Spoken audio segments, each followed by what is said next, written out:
प्रिय छात्रगण, आज हम लोग बायोलॉजी जीव विज्ञान जो क्लास 12th के लिए है चैप्टर फर्स्ट को लर्न करने वाले हैं। इस चैप्टर का नाम है जीवों में जनन, रिप्रोडक्शन इन ऑर्गेनिज्म। इस चैप्टर के ऑब्जेक्टिव क्वेश्चन, जिसको वस्तुनिष्ठ प्रश्न कहा जाता है, एमसीक्यू के नाम से भी जाना जाता है। आज हम इस चैप्टर के ऑब्जेक्टिव क्वेश्चन को लाइव करने वाले हैं, जो अपने छात्रों को बुला करके कुछ क्वेश्चन को पूछने वाले हैं। तो आप लोग तैयार हैं? आप लोग रेडी हैं ना? तो मैं आप लोगों को बुलाऊं? नहीं, उससे पहले थोड़ा सा मैं इस चैप्टर का आपको इंट्रोडक्शन देता हूं, परिचय देता हूं। सबसे पहले हम बायोलॉजी अर्थात जीव विज्ञान के बारे में समझते हैं। जीव विज्ञान क्या है? तो जीव विज्ञान क्या है? विज्ञान की वह शाखा है जिसके अंतर्गत हम लोग क्या करते हैं? सजीवों कहने का मतलब क्या है? विभिन्न प्रकार के जीव जंतु, वनस्पतियों। याद रहे, पेड़ पौधे जो वनस्पति कहलाते हैं वे भी सजीव के अंतर्गत ही आते हैं। तो हमें निर्जीव के बारे में नहीं, क्योंकि निर्जीव पदार्थ हैं, सजीव भी पदार्थ हैं। समझ में आ रहा है ना? तो हमें सजीवों के बारे में, चाहे वो जीव जंतु हो या वनस्पति हो। तो जीव विज्ञान विज्ञान की वह शाखा है जिसके अंतर्गत हम लोग जीव जंतु तथा वनस्पतियों के जनन, प्रजनन, उसमें होने वाले परिवर्तन, उसमें होने वाले क्रियाकलापों के बारे में अध्ययन करते हैं। उसको जीव विज्ञान कहा जाता है। अर्थात जीव विज्ञान विज्ञान की वह शाखा है जिसके अंतर्गत हम लोग सजीवों तथा वनस्पतियों, माने सजीवों अर्थात जीव जंतु और वनस्पतियों में होने वाले जनन, प्रजनन, क्रियाकलापों के बारे में अध्ययन किया जाता है। तो समझ में आ गया जीव विज्ञान क्या है। अब जीव विज्ञान का जनक किसे कहा जाता है? अरस्तु को, अरिस्टोटल को जीव विज्ञान का जनक कहा जाता है, जिसको अंग्रेजी में अरिस्टोटल और हिंदी में अरस्तु कहा जाता है, जो यूनान देश के थे। कहाँ के थे? ठीक है, तो हम अब समझते हैं। सजीव समझ गए, जीव समझ गए ना। अब जनन, रिप्रोडक्शन क्या है? तो जब कोई भी जीव जंतु या वनस्पति एक अपने जैसा समान गुण वाले दूसरे जीव को संतति करता है, उत्पन्न करता है, उत्पत्ति करता है, तो वह प्रक्रिया जो है, क्रिया जो है, जनन कहलाती है। क्रिया क्या कहलाती है? जनन क्या है? जब कोई भी जीव जंतु, जैसे कि मनुष्य माता और पिता मिलकर के अपने बच्चे को जन्म देते हैं, चाइल्ड बर्थ करते हैं ना, वह जनन कहलाता है। एक हम केला का पेड़ लगा देते हैं, एक बांस का पेड़ लगा देते हैं, तो उसके जड़ से अनेकों पौधे निकल आते हैं। धान का एक पौधा लगाते हैं, रोपते हैं, उसके बगल से 2-4 पौधे उग जाते हैं, निकल जाते हैं। वह प्रक्रिया क्या कहलाती है? जनन कहलाती है। यानी कि अपने जैसा समान गुण वाले दूसरे जीव को जन्म देना क्या कहलाता है? उत्पन्न करना जनन कहलाता है, रिप्रोडक्शन कहलाता है। ऑर्गेनिज्म मतलब तो जीव जंतु समझते हैं। जीव जंतु किसे कहते हैं? सजीव किसे कहते हैं? कि वैसे पदार्थ, सजीव का मतलब हम भी एक पदार्थ हैं, कि वैसे पदार्थ जो क्या करते हैं? श्वसन क्रिया करते हैं, जनन करते हैं, गति करते हैं, उत्सर्जन की क्रिया करते हैं, गति करते हैं, वृद्धि करते हैं, है ना? वे सभी क्या कहलाते हैं? सजीव कहलाते हैं, ऑर्गेनिज्म कहलाते हैं। तो आप लोगों का जो है कॉन्सेप्ट क्लियर हो गया।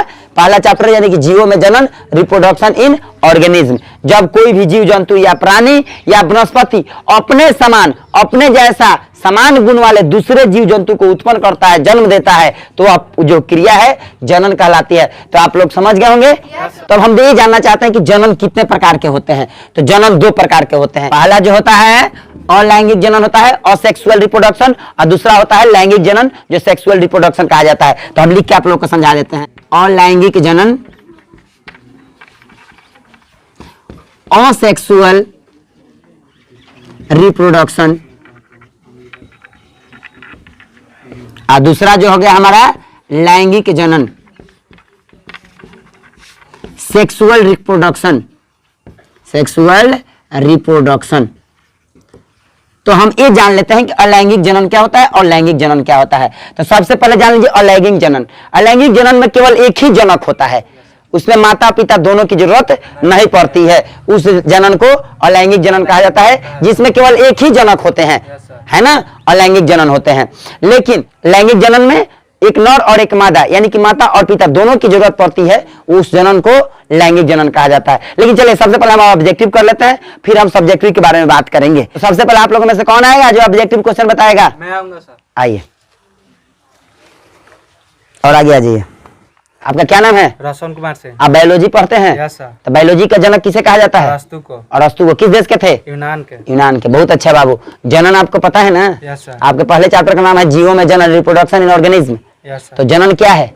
जनन वह विधि है जिसके अंतर्गत कोई भी जीव अपने समान किसी छोटे जीव को जन्म देता है, उसे जनन कहते हैं। चलिए आप तैयार है ना? Yes sir. मैं आपसे ऑब्जेक्टिव क्वेश्चन पूछूं? Yes sir. बताइए, जब नर और मादा गैमीट में युग्मन होता है तब यह कहलाता है अलैंगिक जनन, लैंगिक जनन, वर्धिकायिक, अमुकुलन।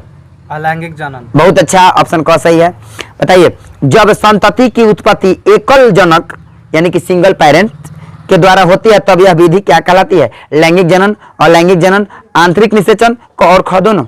अलैंगिक जनन। मैंने बताया था कि अलैंगिक जनन क्या होता है कि जनन की वह प्रक्रिया जिसमें केवल एक ही जनक होता है, उसमें माता और पिता दोनों की आवश्यकता नहीं होती, केवल एक ही जनक होता है, उसको अलैंगिक जनन कहा जाता है। तो आपका ऑप्शन ख सही है। बहुत अच्छा। एक पुंजक जिसको क्लोन कहा जाता है के संबंध में निम्नलिखित में कौन सही है? पहला ऑप्शन है अकारिकीय रूप से समान, ख ऑप्शन है अनुवांशिक रूप से समान, अकारिकीय तथा अनुवांशिक रूप से समान, इनमें से कोई नहीं। अकार्कीय तथा अनुवांशिक रूप से समान। हाँ, ऑप्शन ग जो है सही है। बहुत अच्छा। अब चौथा प्रश्न बताइए, किसमें जनक कोशिका दो में विभक्त होकर एक नए जीव को जन्म देते हैं? मोनेरा, प्रोटिस्टा और क और ख दोनों में, पुष्पी पौधे में?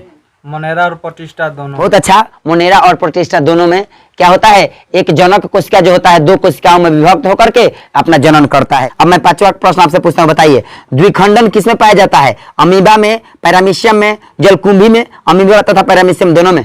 अमीबा तथा पैरामीशियम दोनों में पाया जाता है। द्विखंडन। बहुत अच्छा। अमीबा और पैरामीशियम में पाया जाता है क्योंकि एक कोशिकीय जीव है। अमीबा और पैरामीशियम कौन सा जीव है? एक कोशिकीय जीव। एक कोशिकीय जीव का मतलब होता है यूनिसेलुलर, जिसमें केवल एक ही कोशिका होता है। एक कोशिकीय जीव किसे कहा जाता है? वैसे जीव जंतु या प्राणी जिनका शरीर केवल एक ही कोशिका से मिलकर बना होता है, एक कोशिकीय जीव कहलाता है, जैसे अमीबा, पैरामीशियम इत्यादि। तो जितने भी एक कोशिकीय जीव होते हैं उनमें जो जनन होता है द्विविभाजन यानी कि द्विखंडन विधि द्वारा होता है। तो अमीबा और पैरामीशियम में द्विखंडन द्वारा उनका जनन होता है। बहुत अच्छा। तो छठा प्रश्न है, मुकुलन जिसको अंग्रेजी में बर्डिंग बोला जाता है द्वारा जनन किसमें होता है? ऑप्शन है क्लेमाइडोमोनास में, पेनिसिलियम में, ईस्ट में, इन सभी में? ईस्ट में। ईस्ट में जो होता है मुकुलन द्वारा जो जनन होता है। बहुत अच्छा।